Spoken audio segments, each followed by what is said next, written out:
नमस्कार। सोचिए, एक ऐसा राज्य मिले जो टुकड़ों में बटा हो, जहां स्थानीय सरदार अपनी मनमानी कर रहे हों। आज हम बात करेंगे एक ऐसे ही महाराजा की जिन्हें विरासत में मिली थी यही चुनौती। ये कहानी है 19वीं सदी में महाराजा विश्वनाथ सिंह और उनके रीवा राज्य को एक करने के विजन की। तो फिर सबसे बड़ा सवाल यही है कि आखिर एक नया राजा एक बिखरे हुए राज्य को कैसे एकजुट करता है? कौन सी रणनीतियां अपनाता है जिससे वो न सिर्फ राज्य को बचाता है बल्कि उसे पहले से कई ज्यादा मजबूत बना देता है? चलिए इस सफर में साथ चलते हैं और जानते हैं। तो चलिए कहानी शुरू करते हैं उनके महाराजा बनने से भी पहले से, क्योंकि एक राजकुमार के तौर पर उन्हें जो तालीम मिली उसी ने उनके कामयाब शासन की बुनियाद रखी थी।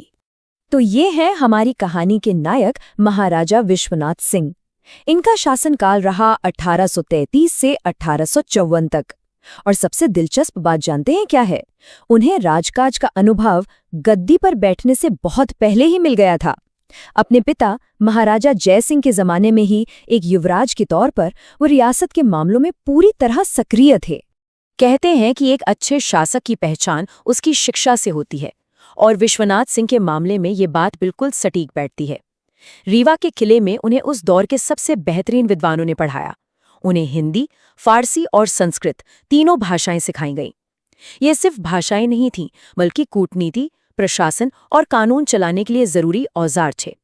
और फिर आया साल 1833। ये एक बहुत ही खास पल था, क्योंकि उस जमाने की परंपरा के उलट महाराजा जय सिंह ने अपने जीते जी ही विश्वनाथ सिंह का राज्याभिषेक करवा दिया। ये उनके बेटे की काबिलियत पर उनके गहरे भरोसे को दिखाता है, और यहीं से विश्वनाथ सिंह के शासन की औपचारिक शुरुआत हुई। लेकिन गद्दी संभालना कोई फूलों की सेज नहीं थी। असल चुनौती तो अब शुरू होने वाली थी। सिंहासन पर बैठते ही विश्वनाथ सिंह का सामना हुआ एक बटे हुए, बिखरे हुए राज्य की हकीकत से। उनका सबसे पहला और जरूरी काम था एडमिनिस्ट्रेशन को ठीक करना। उस समय क्या था ना कि राज्य कई छोटे छोटे इलाकों में बटा था, और इनके जो सरदार थे, जिन्हें इलाकेदार कहते थे, वो शाही हुक्म मानने को तैयार ही नहीं थे। वो अपनी ही चलाते थे, जिससे पूरा राज्य कमजोर पड़ रहा था। और इन सब में जो सबसे बड़ा सिरदर्द बनकर उभरे वो थे मऊ के इलाकेदार अनिरुद्ध सिंह। वो ना सिर्फ महाराजा के आदेशों को नजरअंदाज कर रहे थे, बल्कि खुले तौर पर बगावत की तैयारी भी करने लगे थे। ये तो सीधी सीधी सत्ता को चुनौती थी। तो सवाल ये है कि महाराजा ने इस खुली बगावत का जवाब कैसे दिया? अब कहानी में एक्शन का दौर आता है, अपनी सत्ता को ताकत से स्थापित करने का दौर। उन्होंने एक एक करके सबको ठिकाने लगाया। देखिए, इसकी शुरुआत तो वो युवराज रहते ही कर चुके थे, जब 1821 में समरिया के मसले को सुलझाया। फिर राजा बनने के बाद 1835 में मऊ के विद्रोही को हराया, और 1844 आते आते नई गढ़ी पर भी जीत हासिल कर ली। ये एक साफ संदेश था सबको, रीवा में अब सिर्फ एक सत्ता चलेगी। मऊ को हराने में एक चीज ने बहुत बड़ा रोल निभाया, और वो थी रीवा राज्य की मशहूर तोप हनुहंकार। ये सिर्फ एक तोप नहीं थी, बल्कि ये रीवा की सैन्य ताकत का एक बहुत बड़ा प्रतीक थी। तो इस बगावत का अंजाम क्या हुआ?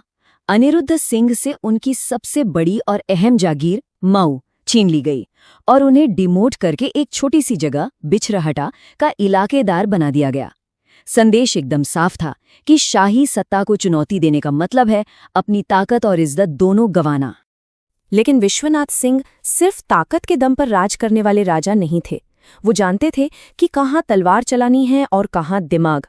जब 1839 में पड़ोसी मिर्जापुर के साथ बॉर्डर को लेकर विवाद हुआ, तो उन्होंने सेना नहीं भेजी, बल्कि ब्रिटिश कमिश्नर स्टुअर्ट को मध्यस्थता के लिए बुलाया। ये उनकी कूटनीतिक समझ का बेहतरीन सबूत है। तो जब बाहरी दुश्मनों और अंदर के विद्रोहियों को शांत कर दिया, तब महाराजा का ध्यान गया राज्य को अंदर से मजबूत बनाने पर। अब वक्त था सुधारों का और कुछ नया बनाने का। और इस काम में साल 1843 एक बहुत ही अहम साल साबित हुआ।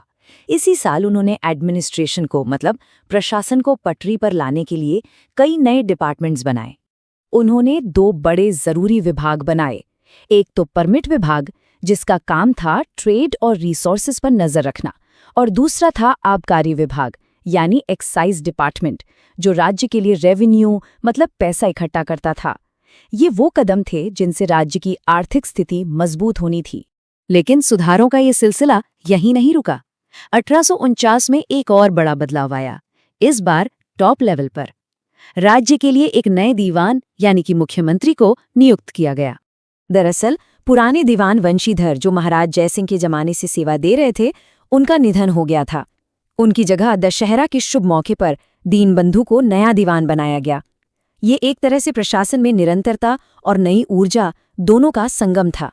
और उनकी विरासत सिर्फ कागजों या किस्सों में नहीं है, वो आज भी जमीन पर दिखती है। जैसे गोविंदगढ़ का शानदार किला, वहां का सुंदर तालाब और मंदिर और लक्ष्मण बाग की संपत्तियां, ये सब आज भी उनके स्थिर और समृद्ध शासन की गवाही देते हैं। तो कुल मिलाकर महाराजा विश्वनाथ सिंह की विरासत क्या है? वो एक ऐसे राजा थे जो जानते थे कि ताकत और मैनेजमेंट दोनों को एक साथ कैसे चलाना है। अगर हम उनके पूरे राज को देखें तो एक पैटर्न साफ नजर आता है। जब भी कोई चुनौती आई, उनके पास उसका सही समाधान था। विद्रोही सरदारों के लिए उन्होंने सैन्य कार्रवाई की, बिखरे हुए राज्य को जोड़ने के लिए प्रशासनिक सुधार किए और सीमाओं को सुरक्षित रखने के लिए कूटनीति का इस्तेमाल किया।